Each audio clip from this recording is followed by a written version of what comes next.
You look just like two guys that passed here before. You heard that joke before? Every day evening, this is a routine job. Meet Palle Bo, a digital nomad from Denmark on an epic journey around the world. At the age of 50, he made a bold decision. He sold everything, his house, his car, his furniture, and set out with a quest to visit every single country in the world, documenting everything along the way. This is the Radio Vagabond Podcast.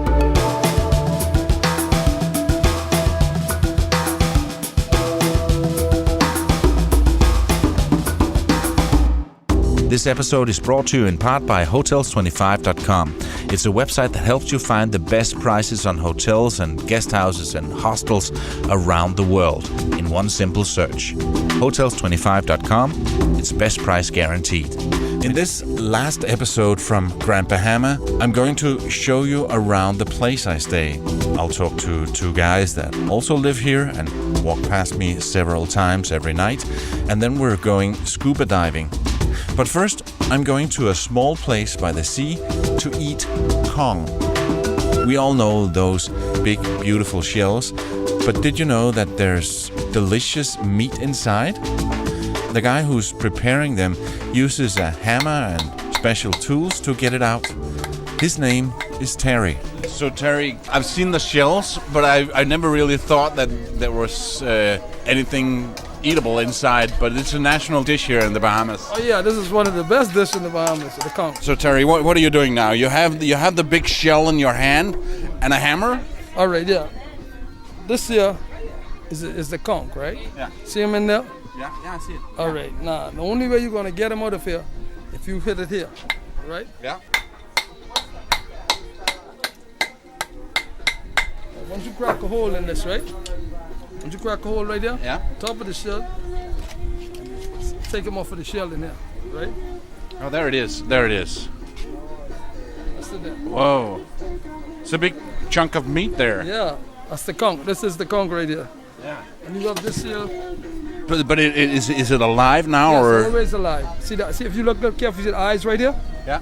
Right there's the eyes. It's right on the tip here's the eyes. Yeah. You see them already? This here is called the pistol. Right, this is helping him digest the food.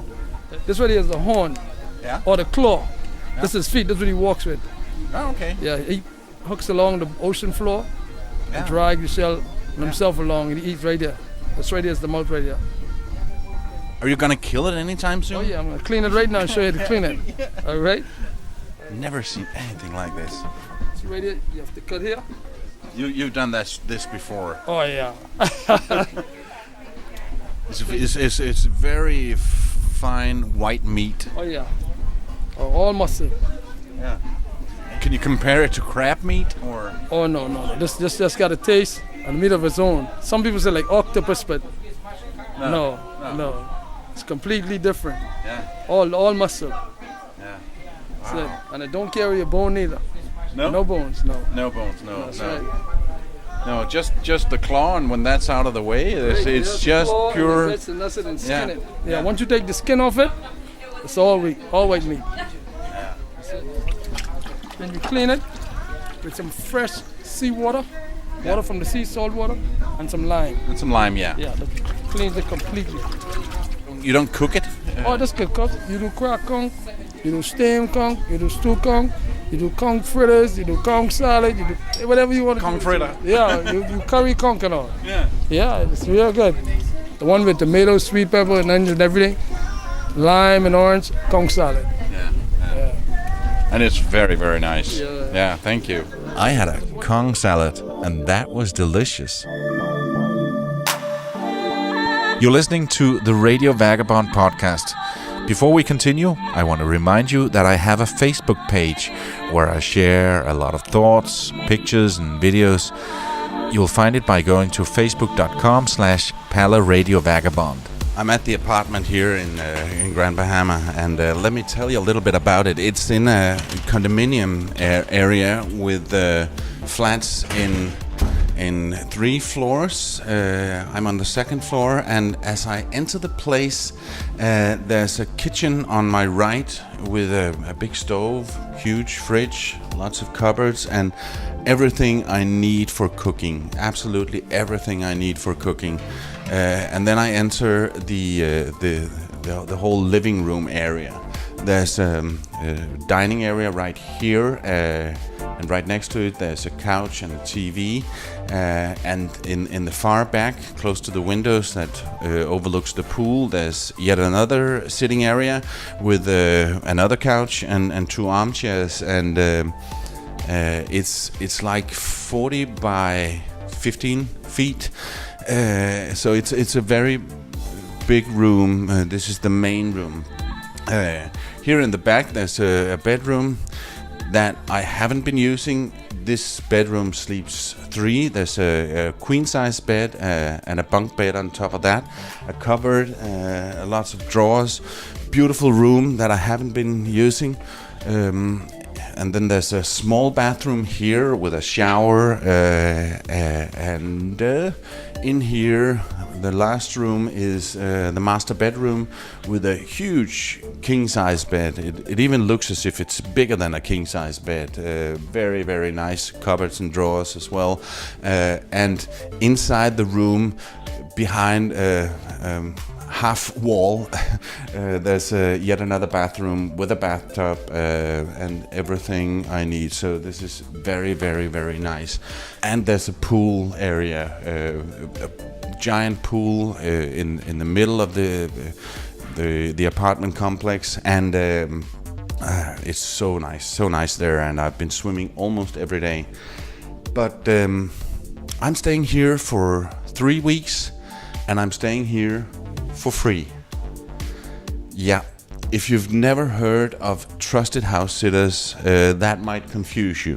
Trusted House Sitters is a website I joined recently, and this is my first house sit. I'm taking care of this house, this apartment, and I have some minor tasks, and then I get to stay for free. That's the whole idea about it. In most places there are dogs or cats, or I've even seen some have cattle and horses that you need to take care of. But here, there are no animals here, but I have some minor tasks. The owners, they rarely come here, so they rent it out most of the time. And of course they have a cleaning lady to come and take care of it, that it's clean. But they needed someone to be their eyes and ears and make sure that everything is okay here. That the fridge worked, the electricity, then I did a deep clean on the couch. I had the fabric off these couches and armchairs and had it in the washing machine. And now it's very beautiful and much cleaner than before I came. And I have another job here. I need to clean the fabric on the chairs, so I got this thing, this spray called Purple Blaster. It's a multi-purpose foam cleaner, and I am spraying this on right now, and I have to wash it off and rinse it off, and try to make the whole thing look nicer. Heavy duty stuff.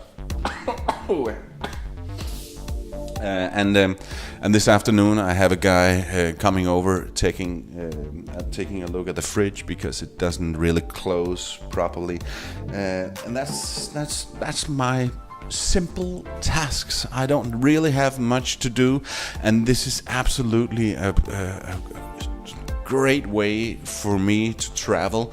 On Thursday, 2 days from now, I'm flying up to Mississippi, where I'm staying at a house in a small village called Natchez, and there I'm taking care of her 3 cats. She's going on vacation, and I'm staying at her house, taking care of her cats, so they can stay where they love to stay, and they don't have to go anywhere else. And then I'm mowing her lawn, or emptying the mailbox, and just making sure that I take good care of her house. and the fact that the lights are going on and off, it doesn't look as if someone is on vacation. I'm staying at her house taking care of it, and she lets me stay for free. I'm doing that for almost 3 weeks. Then I'm going to St. Louis, staying there for a week, also for free, with 2 dogs and a cat. And in September, I'm going to North Carolina, staying at a house in a place called Greensboro, where I'm taking care of 3 bigger dogs. That's probably going to be a handful, but it's I also enjoy the company when I'm traveling alone. Most of the time, I enjoy the company of 2 tail-wagging dogs, and I'm going to enjoy the company of cats jumping up on my lap and tail-wagging dogs, and it's going to be absolutely lovely. But for me, the most important thing, besides the fact that I'm saving a lot of money in renting a place, it is the thing that you're living like the locals, and you're living in a house where everything is. There's nothing missing because somebody's living there. When I rent an Airbnb, sometimes there's just enough, but not always really enough. Many places there's only one pot for cooking. So if I want to do, like, say, spaghetti bolognese, I need to cook the meat first and then take it out and then boil the spaghetti. It's just an example, but sometimes there's stuff missing. A lot of places in Asia there were no knives, but when you're staying at people's houses, everything is there. So and the fact that you're staying like the locals and get to meet their neighbors and stuff like that.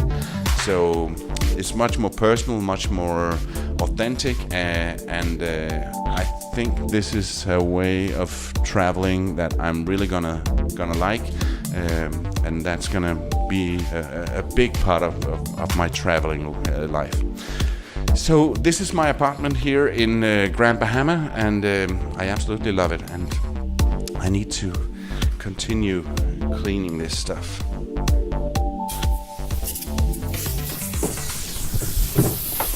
Where are we going today?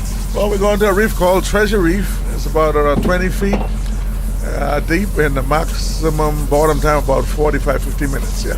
What do you think we'll be able to see down there? Oh, you see a lot of snappers, groupers, and maybe a barracuda. Who knows, a shark might come in. Exciting.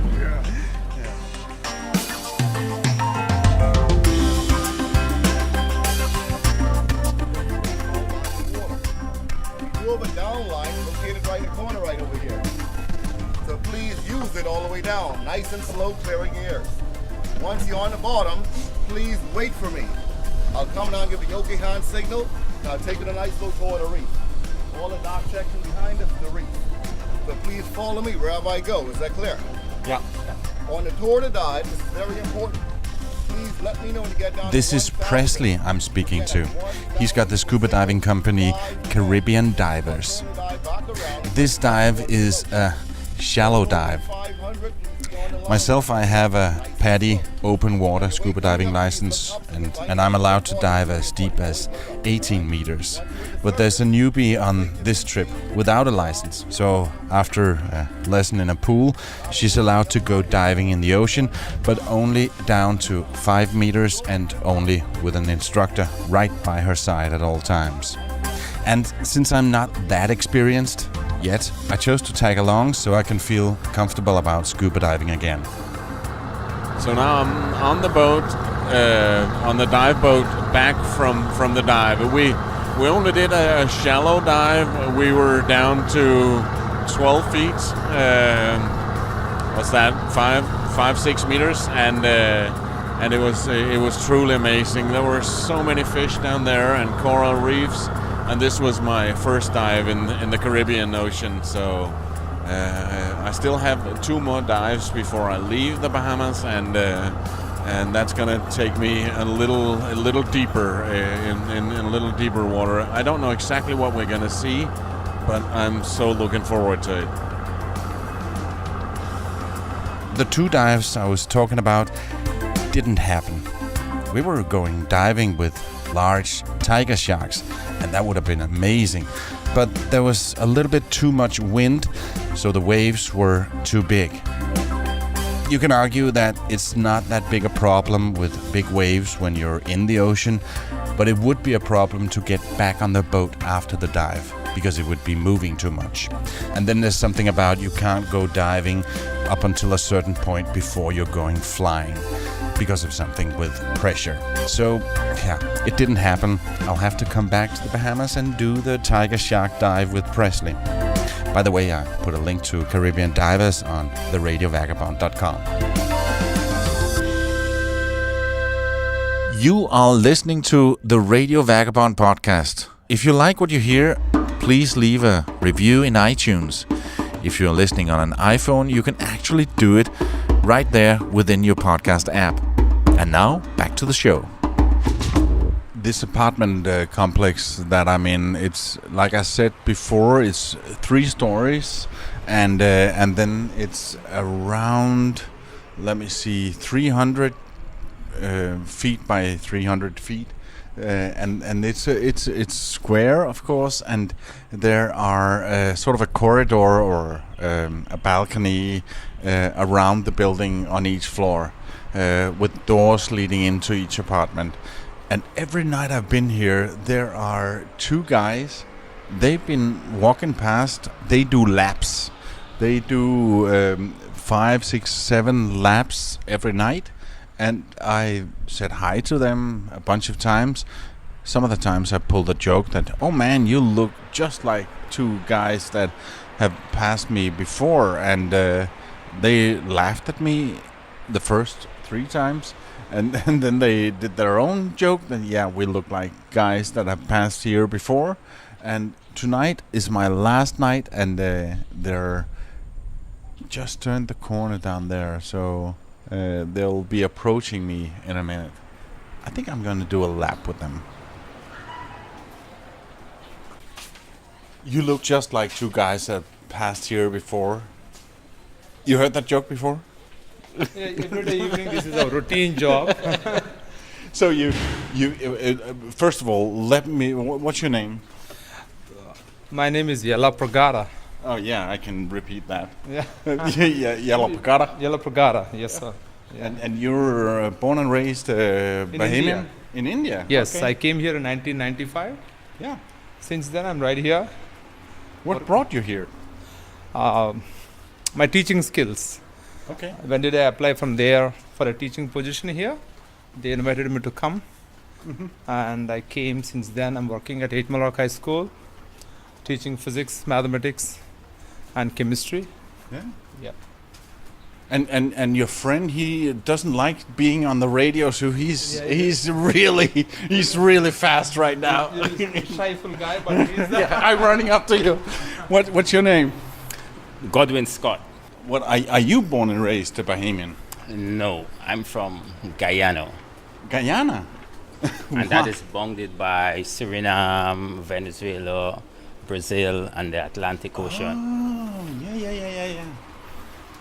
Why are you here? Teaching my teaching skills. You're teaching again. as well? Yes. Yeah. Actually, what happened 20 years ago, I just actually applied and they select my application. I'm teaching welding, carpentry, and also I do some part-time teaching at the Technical Institute, where I teach the Grand Bahama shipyard students. Yeah. So this thing that you're doing every night, is that exercise or is it escaping the dishwashing thing? No, it's really exercising. It really relaxes you. Walking really relaxes you from a hard day's work. When you walk, to me, I feel much more. Yeah. And then you evaluate everything that's going on here and in your life and in Bahamas and no? Yes, correct. Yeah. But then at the end of the day, when you actually finish and you take a bath, you feel refreshed, and you're ready to work again. Yeah, yeah. Is it a good place here? Yes, it is because I'm enjoying it. You know, it's closer to the U.S. and you could actually, on vacation, you could always fly to a different state. Yeah. You know, it's just a bit of fun after work. You both have families here? Yes, I have my family. My wife also teacher here. She also teaches sciences. I have 3 children. Yeah. Yeah. I'm only my sister is here. I have a sister here, and she is an English teacher. And soon is getting married, so. You're getting married? No, I like what he like to predict the best for me, and that's good. He like to predict the best for me, and I like that. I like that. I like what he's doing. You know, you always look forward, but I always tell him one thing. When I grow up, I want to be like him. You know, I admire him with his family and so on and so forth. So one day I'll grow up and I'll take the pattern, you know, that he's and the road that he's walking on. I'll take that. Yeah. You work at the same place? No, different schools. 2 different schools. I'm I'm at the best school in Grand Bahama. What's the best thing about living here in Grand Bahama? Very peaceful life here and comfortable, but depends upon. Well, a while ago you asked my friend, what is how do we feel to express living here, how comfortable it is. That depends upon one individual. Mm-hmm. Like whoever running behind money, want to become rich overnight and working hard, for them is not the right place. No. This is a slow place, especially me, why I prefer this place, because it's a cool and comfortable place where you can raise your children good, sending them to good school, even though which is a little expensive, but you can always watch them closely, make sure they're doing proper job, what they're supposed to do at their age and at their grade level. So under these conditions, I love to be here. Yeah. It's more expensive than India here. Very expensive, yes, it is. In fact, it's more expensive than Denmark here. I think so. Yeah. But it's the weather's quite good. Yes, that is true. Yeah. Less pollution. Yeah. Compared to that India, it is good. Yeah. And you know that the country is rapidly growing and highly polluted and crowded and etc. My children, that's why they don't want to go back. Otherwise, I would love to go back all the time because that's my mother India. Yeah. But since my children born in this part of the world, and only I took them as a visitors in the summertime for a few weeks, so they did not like. Yeah. If either of you were to be the mayor or the prime minister tomorrow, what's the first law that you would put here? It can't happen. if really that happens, theoretically, yes.